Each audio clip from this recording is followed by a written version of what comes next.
then I would actually, yes, recommend you go on a team for probably the first year, just to get familiar with the area and familiar with the processes there, because every state is so different. Yeah. And it might be really good for you to be able to get some experience, right? Under your belt. You have experience out here selling real estate, but it's very different state to state. And I think, what state are you moving to again? North Carolina. They're an attorney state, right? They don't do escrow. Yeah. So it's a very different process. And I just think it would be really good for you to, I mean, you're going to make less money per deal, but I think you'll have the opportunity to do more business, which will get you ramped up, which means you'll make more money, right? Okay.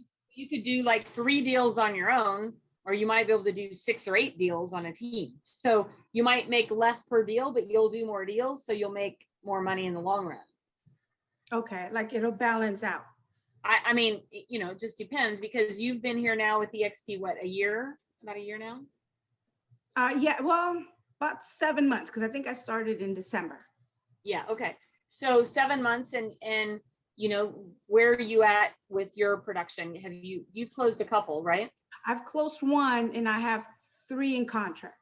Look at you, girl. I know. Way to scoot out with a bunch of. I know. So, you know, my goal was 6 for the year, but I'm gonna add the sale of my house too. So yeah. Did you get yours in contract? yes. Okay, cool. So is that part of your 3 or no? Part of my 6, yes. Oh yeah, part of my 3, correct, yes. Okay, you close 1, you have 3 in contract. Yes. Okay. And when do you actually leave and move? When I finish my contracts. I'm trying not to leave until they close. So maybe around the middle of September, just to be on the safe side. Okay. But are you doing a rent back on your house? You guys gonna just like rent? No, we're gonna stay in our little trailer, find a little campground and hang out for a little bit. Okay. Okay, cool. So yeah, I just think it might be a good idea. I mean, worst case scenario, the team doesn't work out and you get off the team. But I think it's a good way for you to launch and get things sorted out while you're out there, you know, as you kind of acclimate and get adjusted to the area. Because, you know, there's just so many different dynamics when you move I mean, you're moving clear across the country and you're moving into a different style, different people, different, you know, just different ways that people do things out there. Yeah, I just wasn't sure. I was looking and trying to make the numbers work, matching to what the numbers that I have now. And it's like, man, I don't even know if it's going to be worth it. Well, it's definitely not all the different fees associated. It's not going to match what you do now, right? You're going to pay, because you're going to pay, like, let's say on a $10,000 commission. So look at it this way. Let's say you have a $10,000 commission, you're on an 80-20 split with EXP. So what's going to happen is what was that split? Like a 65-35, right? Right. Okay. So there's going to be $6,500 of that 10,000 that goes to you, $3,500 that goes to your team leader. You're going to pay 20%. So you're going to pay $1,300 off of that for EXP. And then you're going to pay a percentage of the broker review fee. So we'll just say $15 and we'll say $20 on on the risk management. Because you'll pay a percentage of what is based on the deal with your team leader. Mm-hmm. So you'll effectively make about $5,100 in that situation on that transaction. Now, with that, keep in mind, if you're able to close 6 deals with them out there, right? That's going to equal about $30,999. Let's say you close 3 deals on your own, okay, where you're going to get about 8,000, you're going to get about 7,900. So 7,900 times 3 means you'd make about 23,700 if you did 3 deals on your own, 6 on their team. Now, obviously, if you do 6 and 6, the numbers don't match. Don't match, correct. The thing is, if you go on a team and they're providing you leads and they're providing you assistance and, you know, marketing and things like that, the odds are you'll do more business on a team than you may fly in solo by yourself. Okay. I mean, that might not be the case, but worst case scenario, you sign up and join their team for a year and you'll at least get your feet wet out there. You'll get familiar. You'll understand a lot more. And then you can say at the end of the year, hey, the team's not working for me anymore. And you can still stay with EXP and, you know, bail off the team. Okay. I would just recommend you keep your own clients separate in your own database, right? And you know, keep your own stuff separate. Yeah, because I think that was another thing that they mentioned in the contract is if any clients that we have need to be added to their database and it belongs to them after the fact. So I just wouldn't give them your own clients. Okay. Right? But you do have to keep in mind what they're hoping is that you will, I mean, you're not going to really, do you have family or friends out there? Not that close, but I do have some friends out there. Yeah, but I mean, it's not like you have the same database you have here. No. Yeah. So you're not going to have a ton of people out there, but you know, you may want to just say, hey, you know, I'd like to keep my own personal family and friends. I'm not comfortable, you know, handing them over to you guys, you know, unless I have the option of, you know, taking them back should I leave the team. Okay. Did you have that conversation with them? I haven't had it yet. Actually, the home inspection for my house was originally scheduled for Friday, and they changed it to yesterday, so I didn't get a chance to join their team meeting yesterday. Okay. So, I mean, that's what I would look at. Good evening, Valerie. Oh, your mic is still off. There you go. Okay. Good evening, ladies. How are you? How are you? Pretty good. How about you? Good. Yeah. So, what we are talking about is Claudia is moving and relocating to North Carolina. And so she has an opportunity to join. She'll still be with EXP, but she'll join a team out there. And I was trying to kind of help her understand the difference between what she might make working on a team versus not working on a team.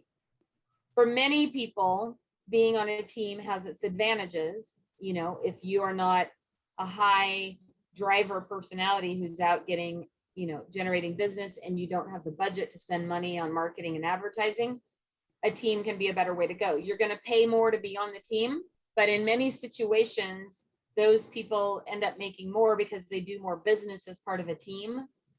Even though they're making less money per transaction, in the long run, you make more money because you're doing more business. More transaction. But it just depends on your personality style. Like, I'm not a great person to be on somebody else's team. I'm a team leader. That's just my personality. So I wouldn't last very long on a team because we'd probably clash a little bit, right? Mm-hmm. Different personalities, you know, like Mitzi, who I'm partnering with, loves being on a team. And now she did fine on her own, but she really likes being a part of a team, and she's willing to give up some of the money for that team environment, for that, you know, building those relationships and camaraderie, having somebody else do, you know, the systems and processes and structure. And many times I find that for a new or newer agent, it's a way to kind of get your feet wet and get things going, right? Right. Yeah, thanks for that. You know, so it's just one of those things where you kind of have to decide what makes the most sense for you, right? So would you have to give a percent to the team, or how? I would assume so. So how does that? For example, in the situation, Claudia, are you fine with me sharing what your situation is? So in Claudia's situation, she does have experience out here, but she's moving to a completely whole new different market. And so with EXP, she's on the standard 80-20 split that EXP has because she's an independent agent on her own. She's not part of a team. She's moving to North Carolina where she has an opportunity to join a team. And for that, they'll help, I'm sure they'll help provide her leads and marketing and, you know, systems and support and structure, but she'll give up 35% of the commission on top of the 20% she would pay to EXP. So she'll really end up with about a 45% split. It comes out a little bit higher than that. Really, it's almost 50-50. But she will potentially be able to do more transactions because she'll have the support of a team around her while she gets acclimated to the area. Right. So in other words, she might be able to do 3 deals on her own. She might be able to do 6 deals on a team. So if she does 3 deals on her own, she'll make about 23,000. If she does 6 deals on a team, she'll make about 31,000. Okay, that makes sense. Right. Now, of course, that all depends on the production, right? It's not going to make sense if she does only 3 deals on the team versus 3 deals on her own. But the truth is too, if she's only doing 3 deals on a team, she might not do anything on her own, right? Right.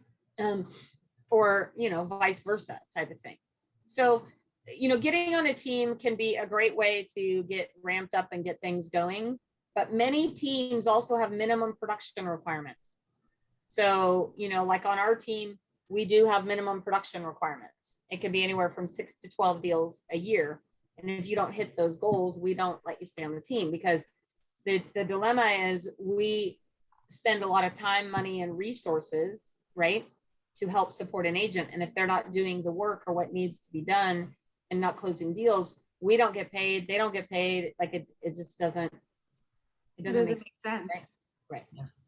And so it depends. I didn't see anything in that contract, Claudia, that indicated you have minimum production requirements. Did they say anything about that? I didn't see that on there either, no.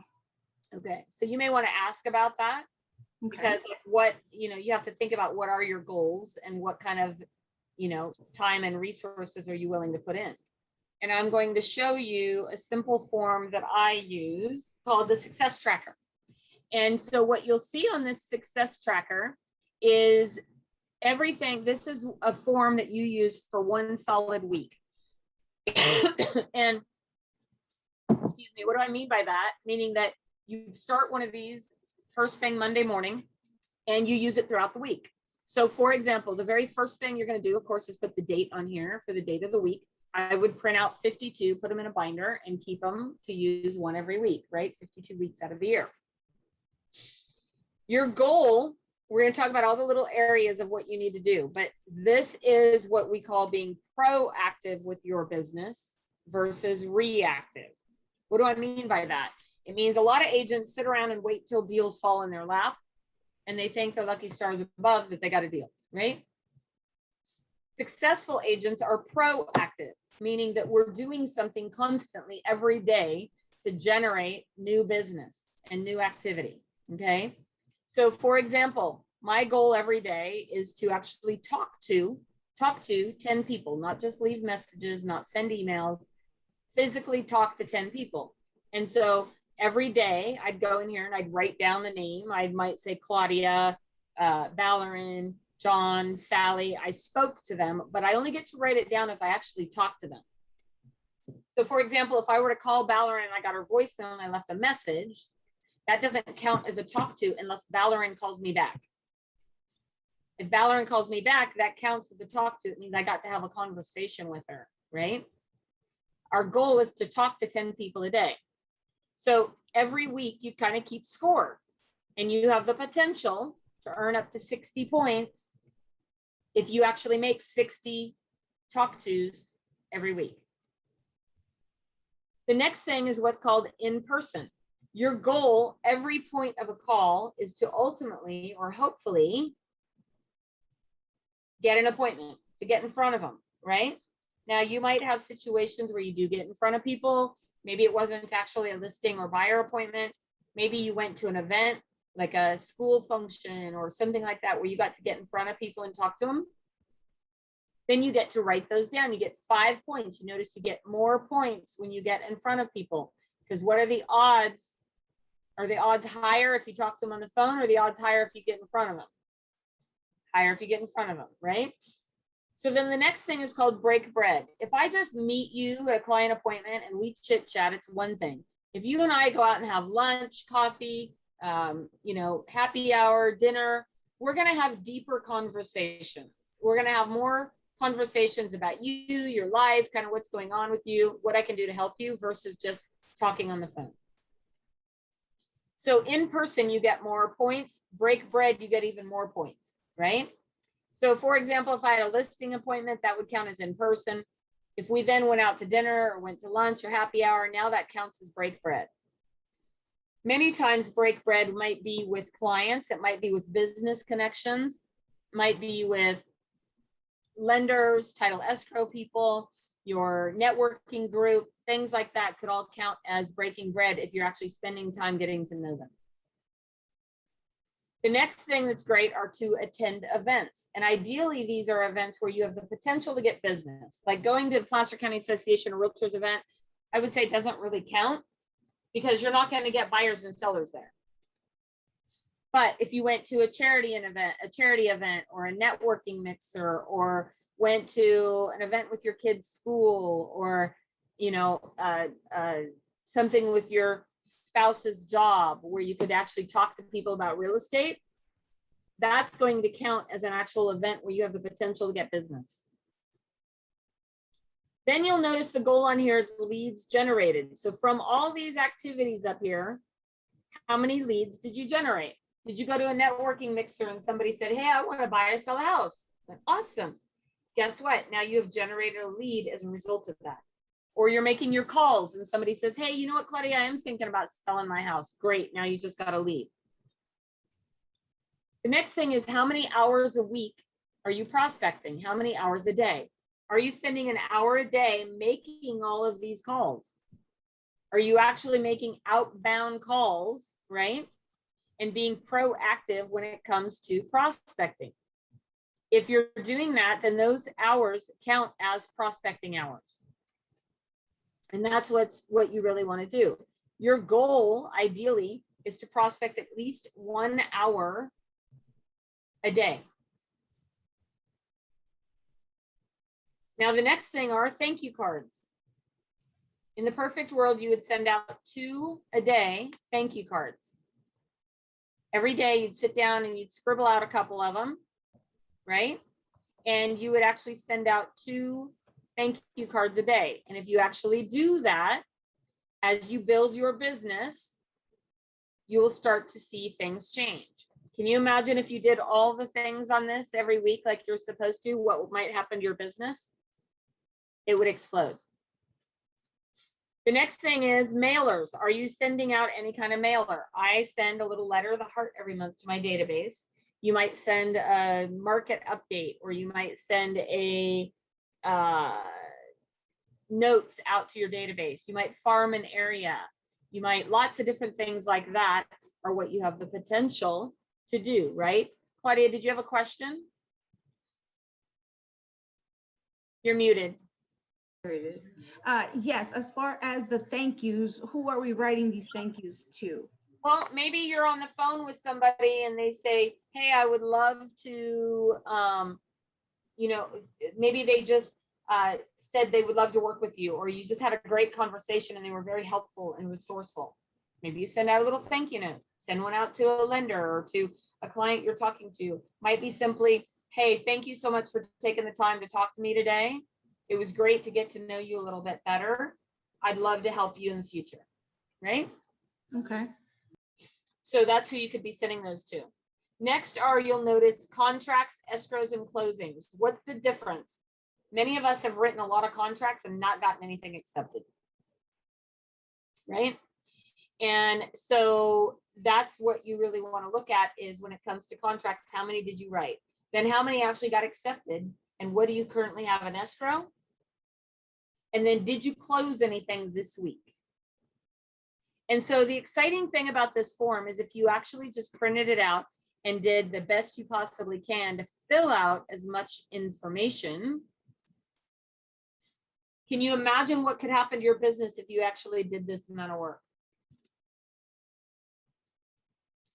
And hello, Luis. I don't know you, but I'm so happy you're here. Where are you located at? You're muted, so I can't hear you, but thank you for joining us. So the point is that if you do the work, the business will come. That's what I can promise you. And so how many of you are doing any of this type of activity, right? Okay, so Louise put a note here. What about door hangers? And you're from Woodland. Nice to meet you. Door hangers would count if you were actually putting door hangers on doors and you're doing door knocking, right? Then those would actually, if you actually talk to people, those would count as in-persons. It would also count as prospecting. If you talk to any of those people, they count as a talk to and an in-person. Does that make sense? No mic. Got it. All right. So what that does is that hopefully that answers your question as to what your activities are. So if you're actually going out and door knocking, which is awesome. Also, by the way, let me see if I can, there's actually, so what company are you with, Luis? Awesome. So every Friday, let me find this for you. Every Friday, my good friend Rick Jiha does a class, and he's actually doing a whole thing on door knocking. Let me see if I can post this link. And this is free. You can go to his Friday coaching. He does coaching every single Friday. I'm going to put it in the chat here. There you go. I'm going to put it in the chat. You can go to that, and he does a class every single Friday at 9 a.m. And Rick is the bomb diggity. He's awesome. And so click on that link and save it or copy it, you guys. But if I share my screen, you'll see here, let me share my screen, is Rick Jiha right here. And he has video on what they did last week, and he's doing part 2 of this. So you can actually go and listen to recordings of any of his calls. He's awesome. I love, love, love Rick. So you guys have that link right there. I would do everything I could to potentially get on his call on Fridays. They're Friday mornings at 9 a.m. and they're open to anybody, anywhere with any company, anyone can join them. So that gives you access to the form. I'd recommend you go and you download that form, and then you guys can print it out and you can actually utilize it every week. All right, are there any other questions I can help you guys with? All right, well, have a happy Tuesday evening, and I will see you all next week.